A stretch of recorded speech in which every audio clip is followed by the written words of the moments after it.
Welcome back to First Listen, everybody. My name is Tenthile, and I hope you're doing well today. This time on First Listen, we checked out Panic at the Disco's latest release, their 6th studio album, Pray for the Wicked. So, this is their, second album in, 2 years or something, so that it's a really quick turnaround. But I feel like I need to go the whole way back to how I kind of discovered them before we get into this whole album. So about 12 or so years ago, something like that, I was working a very new job, and there was a not so nice person working there who liked to change the music. We had a rule instituted that you couldn't change the music once somebody started it. You had to let it play through the whole CD, no matter what it was, as long as it wasn't offending anybody.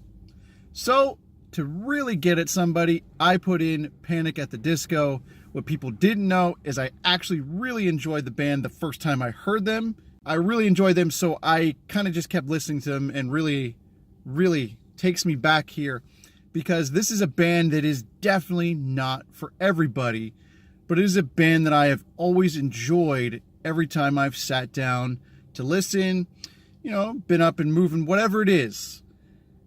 I've always enjoyed this band. So let's go ahead and get into this first listen. The album opens up very oddly with this weird recording, or whatever that was, on Fuck a Silver Lining. Yeah, that's the name for a song. Sure. All things aside with naming conventions, this song has pizzazz, and I feel like that's the perfect word for this band. They kind of have this energy about them, and on this one you can really see that they're going for this whole thing of, yeah, we're not going to stop, we're going to keep going, and they kind of don't take a breath, and that's kind of interesting to see how that works through the instrumentals, the vocal delivery. It's very interesting to open an album like this. Let's continue. Very catchy sample, and that rhythmic tapping that, just hooks me every time. Kind of gets you into that mode here on Say Amen Saturday Night. A track I have admittedly heard before. Once. I heard it was kind of in passing as I was watching something, so I didn't really pay so much attention to it, because I knew this record was coming out. So I didn't really feel all the stuff that I felt going into this one. Let's talk about it. Those high notes are insane. I've always thought that Brendan has range. He really does have range and kind of this energy. But man, this track kind of just keeps building and wowing as it goes. It doesn't feel like it takes any time off at any point. It kind of just is always pedal to the metal, kind of always going. And I feel like that's a very interesting way to kind of deliver, because a lot of the tracks on here, and we'll talk about all the tracks as we always do, they're very short. And this album clocks in at only about 34 minutes, so it's a short but fast listen. This track really just sends it home, and it is the lead single. It's a very good choice for a lead single on an album like this. Taking it down a notch, but only slightly, on Hey Ma, I Made It, we have a track that kind of continues in this same path of wowing us, with kind of this little dark thing that just, it goes a little deeper, darker than I thought it was going to go. You can kind of expect it on a Panic record, this overly honest thing, and maybe going a little too far with stuff, but maybe not this far. Interesting how they wrapped it all together. Very nice presentation on this track. Whew, let's keep going. Building on that orchestral vibe that feels like it's just everywhere on this album, we have High Hopes, a track that, man, it really does lean in to those vibes, and I thank them for it. because it really feels like they kind of just play with you with those strings, and then they kind of hit you with those horns. Yeah, beautiful horns. And then they just make you move. They make you want to get up and dance and let the music just take you wherever it's going to go. The beat just goes right into your body and makes you want to move. I needed that today. I really needed that, and I'm glad it hit me just right. Kind of a smaller but sort of big band opening on Roaring Twenties. Man, this track is really accented by the vocals. Again, I feel like this is going to be a consistent thing throughout the rest of this album, but what can you say about his vocals? They're just good.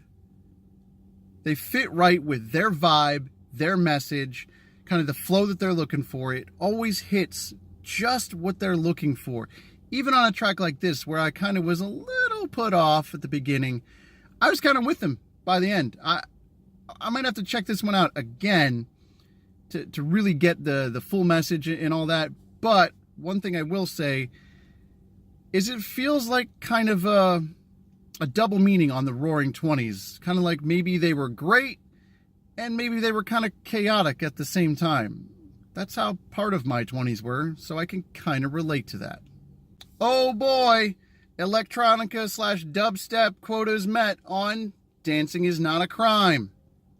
This is a very cool track. It's very subtle, as you're kind of taken away with this electronica vibe, but then there's this funky effect that kind of pulls it all together and makes it a complete track. I'm not kidding, it really does take precedence, that little funky vibe, and it makes the song really, really fun. You know, nowadays when we have these tracks where we're infusing some dubstep or some electronica or whatever it is, you never know what you're going to get. You rarely get this kind of fun dance vibe, and I actually really genuinely believe them. Dancing is not a crime unless I'm the one that's doing it. Nobody needs to see that. More effects and more beats on One of the Drunks. Probably one of the biggest downers of the whole album. Man, this is a downer of a track. I mean, if you mix in like the vocal delivery and the instrumentals and how everything does come together in a very nice package, you could kind of forget the message here. But I won't, because it feels like, not just on this track, even though this is the one where it's very apparent what's going on, I feel like either we're dealing with an issue, maybe with some alcohol or other substances, or we're reflecting on the past in a kind of, I don't know, sarcastic tone. The drums do hit nicely, and yeah, what can I say? It's good. Oh man, what to say about this track, The Overpass? I don't know. It does hit all the marks for this band. It does do all of the things that they do well. But man, the content in there, the lyrical content, does do a different thing to you. Whew. I don't know what else to say about this one. It does have some good stuff in there, but I'm kind of a little blown away by it in a couple different ways that I'm not sure how to handle. So there's that. Maybe it's the high notes, maybe it's the big band feel, maybe it's just how it does its thing that I'm kind of okay with all of it. Sort of. Again, not taking a breath. Like, dude, take a breath here on King of the Clouds. A track that continues to wow us.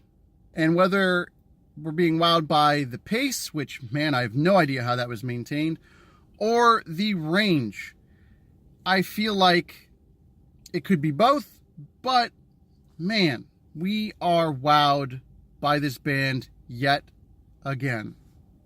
Oh my gosh, what is that sound, that thing on Old Fashioned? That, seriously, put it in the comments if you know what that sound is that they're doing. Man, again, I feel like I already had to bring this up once. I'm bringing it up again. Is there an issue with alcohol here? I feel like this one is soaked in the alcohol. Man, if there is an issue, I hope they get help. I hope this is just a kind of, just something they're trying to get off their chest. Maybe they're reflecting, whatever it is. I hope it's not something super serious, because it just drips with all of these issues, and having issues with alcohol is a very serious thing. So, man, that went a different way, didn't it? Yes, slow piano just melts you on Dying in LA. And the only thing that melts you more, definitely melted me, were the vocals. Very well produced, well delivered vocals, minus the weird enunciation in a few spots, but I'll forgive it because the beauty is overwhelming on this track. This is probably, it is. This is hands down the best track on the album. I love when they go into this mode of slowing everything down, kind of doing their own thing, and really pushing forward all the beauty. The subject matter, again, is talking about LA is, that's a whole different thing. But this is a beautiful way to wrap up an album that honestly kind of does a lot. And I can't really explain it much more than that, other than, well, maybe there's just like instrumentals all over the place. There's orchestral stuff. There's just this vibe of keep going and going and going, and a little bit of sadness in there for me when we're talking about the alcohol, because it does feel like it is everywhere. But it's a very interesting album from a band that I really like, and I think you'll like it too. So that's going to do it for this edition of First Listen. I hope you enjoyed. Hit up the comments down below with your thoughts about this album, and I hope to see you in the next First Listen. Hit that subscribe button, ring the bell, do all the things. Thanks for watching. We'll see you next time. Have a nice day.